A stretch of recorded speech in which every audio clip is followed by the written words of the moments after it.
السلام عليكم، اهلا بيكم معانا وحلقه جديده من حلقات مطبخ اسماء وسلمى. هنعمل مع بعض النهارده فخاره لحمه بالخضار. ايوه، فخاره لحمه بالشكل الرائع، الطعم الجميل بالشكل ده. هسوي اللحمه في الخضار بتاعي، اعمل فخاره لحمه مفيده وجميله بالشكل الرائع الجميل ده. معايا هجهز بقى حله، هحط فيها شويه زيت، الزيت بتاعي يسخن، هبدا ادبل فيه بقى البصل بتاعي اللي انا مقطعاه اجنحه بالشكل لحد ما البصل يدبل خالص. وهبدأ بقى اضيف له اللحمه بتاعتي، ده كيلو لحمه انا مقطعاه مكعبات كده وسط.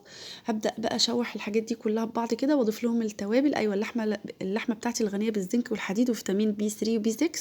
واحط لهم التوابل بقى، البابريكا والفلفل الاسمر والزنجبيل والشطه والقرنفل والحبهان. وهبدأ اشوح اللحمه مع البصل مع الحاجات دي كلها، واضيف لها فص توم كده بس عشان ريحتها تبقى حلوه جميله، وعلي المناعه برضو شويه بالشكل الرائع ده. هي قريبه كده من كباب الحله.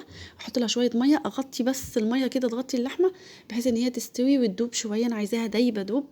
وهبدا بقى في الشكل اتاكد كده، اشوف اللحمه استوت. لو استوت هبدا اضيف الخضار بتاعي بقى. هضيف البسله الغنيه بالحديد وحمض الفوليك وفيتامين ج، وبرده هضيف الجزر عشان احافظ على العين واعلي فيتامين اي، واضيف البطاطس الغنيه بالبوتاسيوم والبروتين والمغنيسيوم، واضيف الطماطم حمض الفوليك وفيتامين كي وسي، والكوس عشان احافظ على القلب ومستويات السكر في الدم.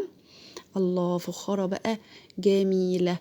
لما تستوي خالص الخضار مع اللحمه هبدا اضيف شويه الملح. انا مش عايزه الخضار يستوي قوي، انا عايزاه 3/4 سوا كده عشان ما تبقاش مهريه، يبقى الشكل جميل. ايوه، هبدا احط بقى الخضار بتاعي مع اللحمه في الفخاره بتاعتي بالشكل ده كده. هجهزه طبعا انا قبل المرحله ديت انا كنت عجنه العجينه اللي هقفل بيها الفخاره بقى. معايا شويه دقيق مناسب كده على قد الفخاره، لو عايزه تزودي وتسوي مفيش مشكله.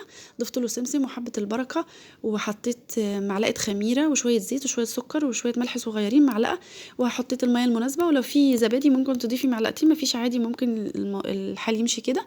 وعجنت العجينه، وبعد ما خمرت خالص بدات افردها بقى بالشكل انا عايزه سمكها مناسب، مش تخينه ومش رفيعه قوي، عشان اقفل بيها الفخاره بتاعتي بالشكل ده كده.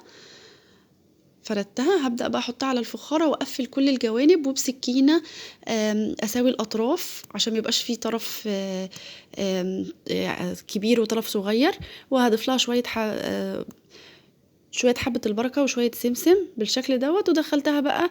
ولعت الفرن على 180 من تحت بس، ما ولعتش الشواية بالشكل ده. اللحمة استوت خالص، هي اصلا كانت مستوية، والخضار بتاعي مش مهري وجميل وريحتها رائعة، شكلها حلو قوي على السفرة. ده شكل الوصفة بتاعتنا. لو عجبتكم ما تنسوش تدعمونا بلايك وشير وسبسكرايب وتفعلوا زر الجرس، ونتقابل على خير في وصفة جديدة مفيدة من وصفات مطبخ اسماء وسلمى.